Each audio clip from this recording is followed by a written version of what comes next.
Thank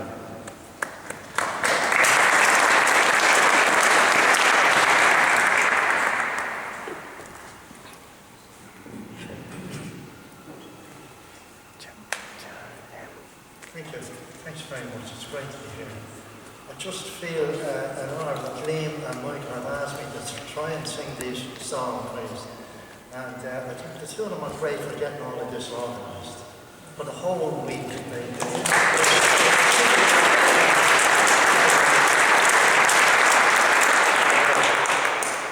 I'm not getting your point tonight. So I hope this is appropriate for the occasion that's in it. Let's try this. It's The Briar and the Rose. Here we go.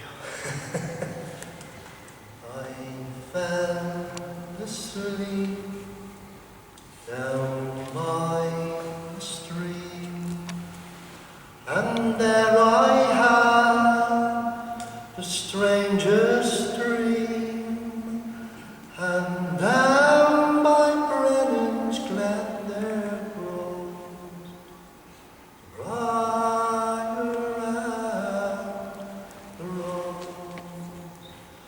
There's a tree in the forest, and I don't know where. I built a nest out of your hair, and climbing up into the air, the briar and the rose. Well, I don't know how long it's been since I was born in Brennan's Glen, and near the end of spring there grows briar and the rose. I picked the rose one early morn. I pricked my finger on a thorn. It had grown so close, its winding home. Briar and the rose.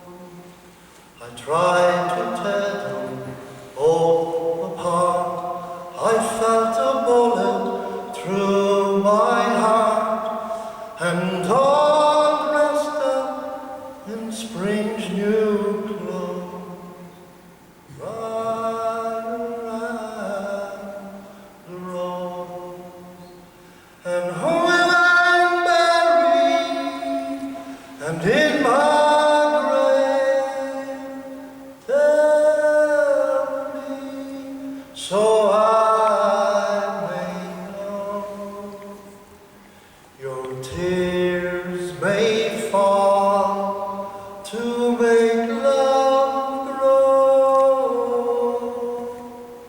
Briar and the rose. And when I'm buried and in my grave, tell me so I may know. Your tears may fall to make love grow. Briar and the rose. Thank you.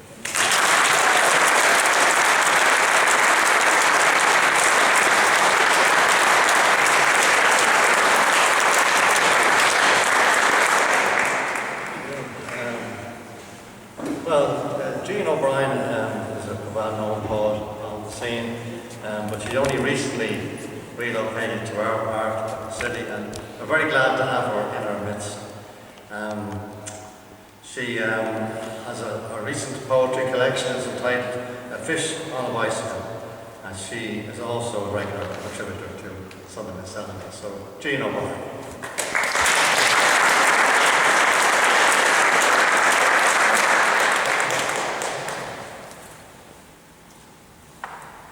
Like everyone else, I'm I want to thank Michael and Liam, who I know many a long year, for good or ill. I was hoping I wouldn't be asked up yet, because I'm afraid my poem has nothing to do with Francis Ledwidge. I just took a poem, so I hope that's all right. You'll bear with me. The poem I chose to read is called On Shilling Hill Beach, about the disappeared. There's been a lot about them in the news lately. Seamus Ruddy's body was found in France. I had met Seamus on a number of occasions years ago, and this one, Shilling Hill Beach, is where they found Jean McConville, who, as you know, was the mother of 10 children, and was very sad. So I read the poem. Oh, the bells of hell go ting-a-ling-a-ling for you, but not for me, from the dead soldier, Brendan Behan.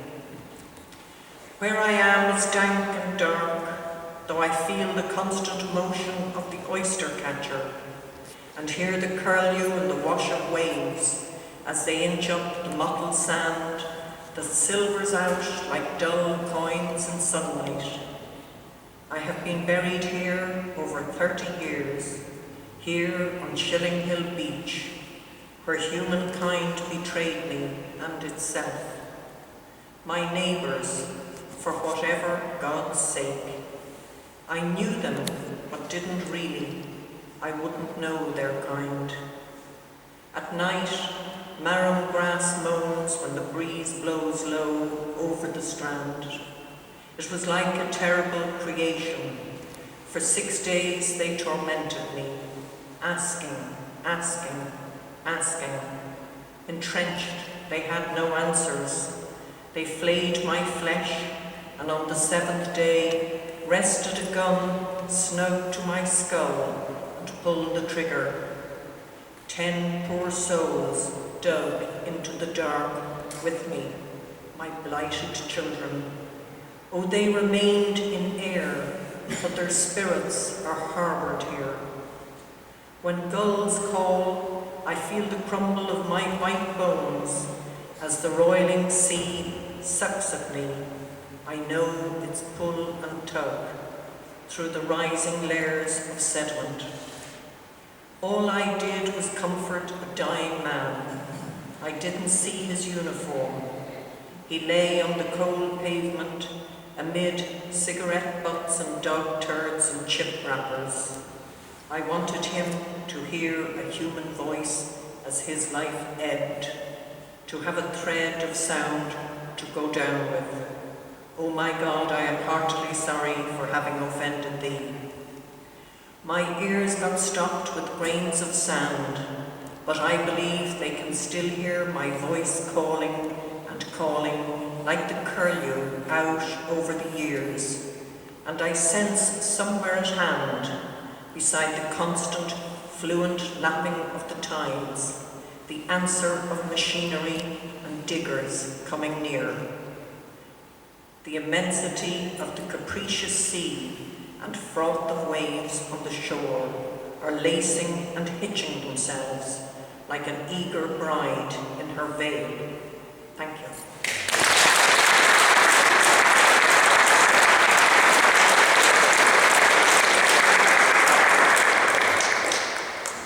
So one of the things that we do every year is we hold an international poetry competition. And this year will be the 19th year. And when you consider that before that, our syllables workshop ran for 10 years. For almost 30 years now, we've been running poetry competitions. The next two readers are very much linked to our competition. The first, one of our most regular contributors, rarely misses a year. She's won it twice, and she's been runner-up on a number of occasions. So it's no surprise to me that to see her rise to fame in recent times. So, Catherine Ann Cullen.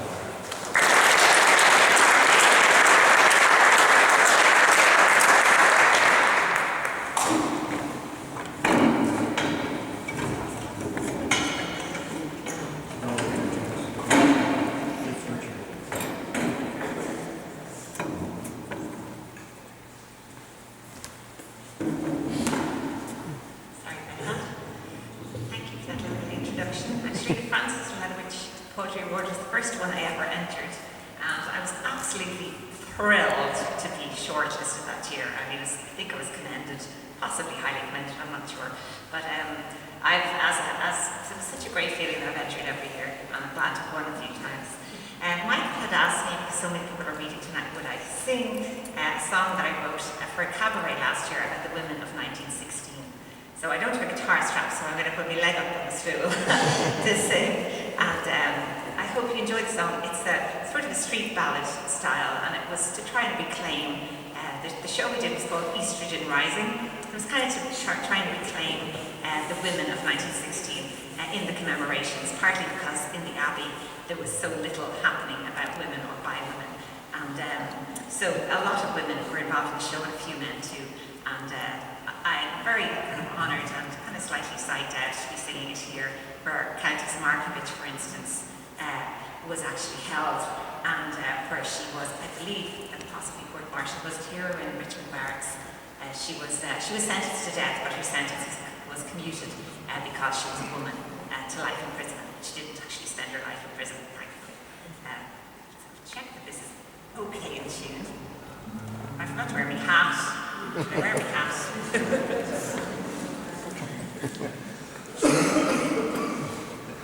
This is part of my costume for the shows. I think, get the hat on as well. Let's see if this is sounding okay.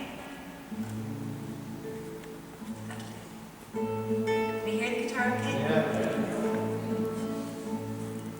Tell me, where did the women go when the men marched into the GPO? Well, Catherine Byrne, when a man said no, she looked at him and grinned, oh, with the help of two fellas in the know, who hooshed her up from the street below. To the window ledge of the GPO, she jumped in through the window, she jumped in through the window. Mammy, what did the mothers say as her sons and husbands marched away? Well, some poor women were terrified. They locked themselves and the girls inside. But Mrs. Byrne said, would you have no pride? Would you live forever occupied? Go out and fight by your brother's side, for we're equals in the struggle. We're equals in the struggle. Granny, what was your position when the fellas hoarded ammunition? I'd a mattress stashed with armaments and a gun in the undergarments. I had seditious notes in a pile of hair tucked into a hat so debonair. And I wore a smile and an innocent air as I passed the British soldiers, so as I passed the British soldiers. What kind of women, tell to me, went out to fight for liberty? Countesses and a countess too, women like me and women like you. There were straights with their mates who were best of friends, doctors, lawyers and thespians. And we're still counting up the lesbians among the rebel sisterhood, among the rebel sisters. Sisters, what did the women say as the men faced execution day? Markovich said, would you not shoot me? I wish you had the decency. 'Cause I didn't fight just for liberty, but for suffrage and equality. So let us perish equally, the children of the nation, the children of the nation. For we're equals in the struggle. In the struggle, and we are the rebel sisterhood. We are the rebel sisterhood. Thank you.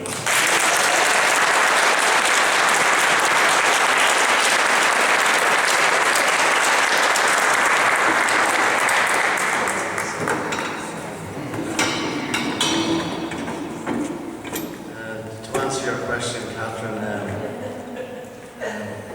when the Countess arrived at Richmond Barracks, she was seen speaking to some of the other women prisoners, and an officer recognised her and he said, that was a troublemaker. And he had her removed to Kilmainham Kilmainham so that she wouldn't contaminate the other women. And she was brought up subsequently in an ambulance for her court martial. There's a lovely photograph that appeared in a French magazine at the time called The Mirror. So our next reader now was the first winner of our Francis Ledwidge Poetry Award, and her name is Mary Turley McGrath. She has a few collections since then to her name. So Mary Turley McGrath.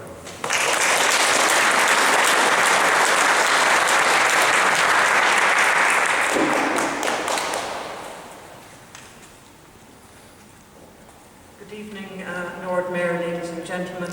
It's a great honour to be here this evening in this very historic and emotive and very eerie surroundings to read poetry. Thanks to Liam and to Michael for giving me the opportunity to read here. As Liam said, I was the first winner of the Ledwidge in Shakur poetry competition, now an international poetry competition. I don't know if it was international first, but it's international now anyway, according to himself.